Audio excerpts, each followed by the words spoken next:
Hello everyone and welcome back to my channel. In today's video I'm going to be talking through how to achieve a top band in an A-Level Sociology 30 mark question. Now initially the 30 marker can seem like the most intimidating thing in the paper, but really once you've got a technique going it can be tolerable. I'm not going to go as far to say they're fun because I don't think they are. They really hurt my hand to write, but really they're not that bad. You just need to sort of know where you're going with it. And hopefully this video should give you some good advice so then you can start to nail the 30 markers. So I have actually got a few pieces of paper here to help me, including my mock response and also a question which I'm going to plan and then talk through on camera. So my mock question, I got 28 out of 30, and unfortunately I can't actually find the question I answered, but I do have my response and my feedback. So to begin with, I'm just going to talk through the assessment objectives because I have these right here in front of me on my feedback form. So A01 is basically your knowledge of the content and your ability to apply it to the question. So it specifically says on this piece of paper, sound, conceptually detailed knowledge of a range of relevant material, sophisticated understanding of the question and of presented material will be shown. And that's for A01. And the best way I think you can deliver that is by revising the content, knowing your sociologists' names, and also making sure that you are consistently linking back to the question at the start and end of every paragraph. And I will give an example of how that can be done in a little bit after I have read through the assessment objectives. A02 is your ability to apply information that's relevant. So, for example, again, applying a sociologist's name or applying a statistic or applying a specific example. So, for example, a specific example, when you're doing a left realism essay, you might want to apply the London riots as an example of marginalisation and relative deprivation, and that would be something relevant. But then if you maybe try to apply the fact that Anne Oakley says that women do 7% of housework to that, whilst you've got the knowledge, you haven't really applied it properly. That's not really relevant to left realism at all, so you wouldn't get the high mark for that. And A03 is your analysis and evaluation. And the thing that I have been given as my target for this essay was that my last paragraph came a little bit muddled, because what you want to do is your essay should flow down into your conclusion.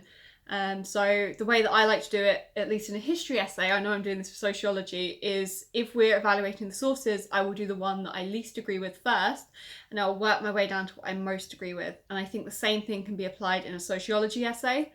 So, as I say, I don't have the question that I was answering, but it was to do with social class and crime, I think, because just from my introduction. So, if I want to say that, hang on, what did I conclude? Let's see what I concluded. So I said that police statistics and issues with like convictions in favour of certain social classes was the biggest problem. So the way that I do that is I'd start with right realism and I would end with, what did I end with? Marxist. Yes, that is what you should do. So start with the thing that least agrees with your conclusion and finish with what most agrees with your conclusion. So that way, as they're reading, you can deliver, then disprove the things that you don't agree with, and end it with a strong argument about what you do agree with, but still make sure you evaluate it because your evaluation should be consistent throughout. So as for writing a good introduction, you should always reach a judgment, which brings me into the first thing, which I should have mentioned before, about the command word evaluate. Evaluate means you do need to make a judgment and you need to weigh up the pros and cons, both sides of the argument, to reach your judgment. So in my introduction, I've said I've used the hooks from the item, which you need to do as well. Try to do that in at least every paragraph. I've done it in my introduction here, but you don't need to. Just make sure you get it in each introduction, in each paragraph. So I said, official statistics suggest that the majority of crimes are committed by the working class. As a result, sociologists like right realists, functionalists and Marxists have sought to explain why lower socioeconomic groups commit more crime. Often, crimes seem to be committed as a result of relative deprivation. However, crimes of the powerful are underrepresented in statistics, but do exist. Therefore, and then I'm reaching my judgment, the relationship between class and crime can be best explained by labelling theorists. It is a social construction. So as you can see, I've said what I think is most convincing, but I've also laid out a little bit of the other points I'm going to follow. And the reason this is good to be evaluative and reach judgments throughout is just in case you don't have time to write that conclusion, because otherwise you can't hit the top bands. And then the next most important thing is to always make sure you're linking to the question. I try and do this throughout my paragraphs and at the start and the end. So for my first paragraphs, I said right realists suggest that the working and underclass in deprived areas are more likely to commit crime because of broken windows theory. So I've linked to the item, deprived areas. I've said about working class and crime, which I believe was the question. And then I have said what their theory is. It's broken windows theory. I've then gone on to develop that using a specific example. So I said, for example, Jaywick is a deprived area, which has led to house prices falling, and then sort of link that to how that would increase crime rates. So the fact that the area appears uncared for, attracting deviant and criminal activity. This could explain the prevalence of gang crime on social housing estates, which are often of poor quality. I personally don't agree with right realists. This is why they are my first paragraph. Because these deprived areas, a majority lower social class, those from lower social economic groups will appear to commit more crimes. And then I've evaluated that by saying about left realism. So I've said, however, left realists argue that the difference in crime rates comes from relative deprivation and not the uncared for appearance of a location. And then I've also applied the A02 example of the London riots here to say about how that was related to economic exclusion. And I've just given that example to back that up. And then at the end, I have linked to the question and made my judgment. So therefore, right and left realists do not offer the best explanations for the relationships between class and crime. Because I also evaluated left realists after that and said some respectable areas have a high crime rate. Both these theories are deterministic in their assumptions that mostly working class citizens will commit crime. And then I went into interactionists, I went into functionalists, and then I went into Marxists, and my conclusion. You want to try and keep your paragraphs semi-brief. One of my issues is I do tend to write really long paragraphs, and the issue with that is you can get a little bit rambly. But make sure you're covering everything. Make sure you are clearly evaluating and developing your evaluations. Don't just shopping list it. You do want to analyse why a point you're making is important to the question, and you want to make sure you are clearly evaluating it and deciding, reaching a judgment whether or not it's good. And your conclusion should meet a judgment. You can't just sit on the fence. If you want more of like a synthesis, so the way I like to do it is you have a thesis, so working class people commit more crime.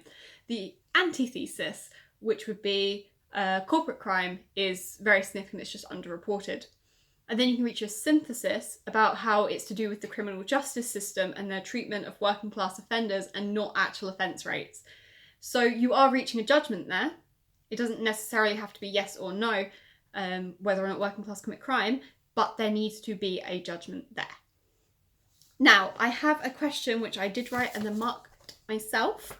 I didn't give myself as high for this, but I do think it would be helpful to go through a little question plan to just show you guys what I mean. So this is an item question, and it's applying material from item B and your own knowledge. Evaluate left and right realist explanations of crime, deviance, social order, and social control. Item B reads, realist sociologists argue that the sociology of crime and deviance should inform policymakers and help to deal with the real social problem of crime. However, they do not agree about what causes crime, nor the best way to prevent it. Right realists take a very different view and propose very different solutions from left realists. So to begin with, you want to underline your hooks in the item. So inform policymakers can link to left realism. The real social problem of crime can again link to left realism. They do not agree. You can bring in right realists as an evaluation and propose different solutions, and then you can bring in those solutions. The way you want to structure your paragraphs when you're writing, go P-E-A-E-L. Point. So my point in the first paragraph might be left realists argue that there is a real social problem of crime and that this is caused by marginalisation, relative deprivation and the formation of subcultures. E for evidence. Lee and Young suggests that the working class are culturally included, advertising and media, but economically excluded from a consumerist society. As a result, so I've then analysed it, that's the A, I'm saying how that is relevant. They become marginalised and may enter into deviant subcultures, an idea based in functionalist subcultural theory. People experience relative deprivation even if general living standards have risen, and experience worsened by the media. And the way that I've marked myself here is maybe I could have developed that a little bit more and said about the expectations and the goal no longer being a decent living, but actually the attainment of designer goods. And bringing in maybe a more specific statistic. So 79% of people in the London riots said unemployment was a factor. I didn't include that. I could have included that. But then after the A, and you've sort of applied it, you've analysed it, why is this important? Why is this helpful? You get into the evaluation of why it might not be good. So, however, the London riots were triggered by the killing of Mark Duggan. So theorists such as neo-Marxist Gilroy would argue that crime was a political resistance and not the result of the factors explored by left realists. Additionally, not everyone who experiences relative deprivation commits crime, so this is deterministic. Furthermore, the assumption that statistics are accurate understates the prevalence of white-collar and corporate crime. And then I could have used another statistic there to just back up my evaluations, so say there are more deaths caused by health and safety issues at work than homicide. Despite this, relative deprivation as a cause of crime can also be applied to the crimes of the powerful, as these may be motivated by a desire to compete with more successful companies, so the left realist explanation still works. But what I think my issue there is I'm jumping about with evaluations too much. Really, you only need one, as long as you develop it enough. And it is also possible to, if you agree with it, use an evaluation and then say why the evaluation is bad. So in the point I agreed with, I don't think it's in here, but one of the ones I'm planning recently, I've said about how an evaluation for the community crime prevention is that it's expensive to implement, but then an evaluation of that is it's a long-term solution that will be cheaper over time. So while it's initially expensive, actually it's cheaper than right realists or left realists. So you can come back on your evaluations, definitely. And then the most important thing, I think, in PEAEL is L, the link. Make sure you're always linking to the question, because otherwise you can lose focus. And if you lose focus, you're not hitting the A01. And if you're not hitting the A01, you're not really going to get a good grade. So that is basically the most important thing. You want to make your point, your evidence, your analysis, your evaluation, and your link. The analysis is also really important because, as I say, you don't want to just list your points. It's not just a repetition of facts. You are making an argument, you are trying to prove something, and you need to say why the things you're including, why your evidence is important, why are you including it, why is it there?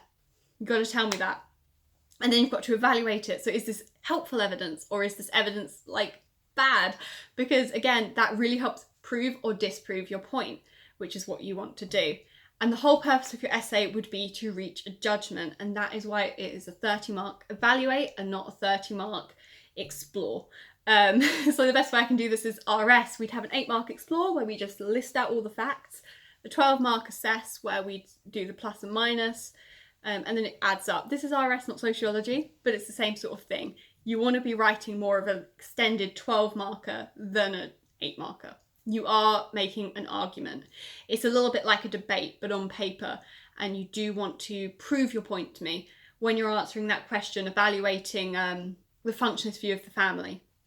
Why is it good? Why is it bad? I want you to tell me, and I want you to convince me using your evidence, using your analysis, using your evaluation, but I also want you to stick to the question. Don't start a functionalist essay and then turn into feminism and just completely forget about functionalism.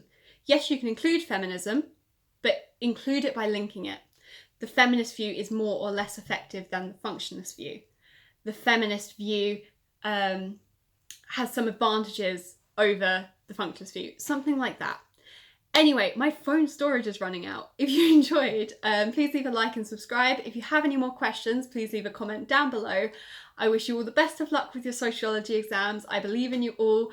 You're going to write the best 30 markers. It's going to be great.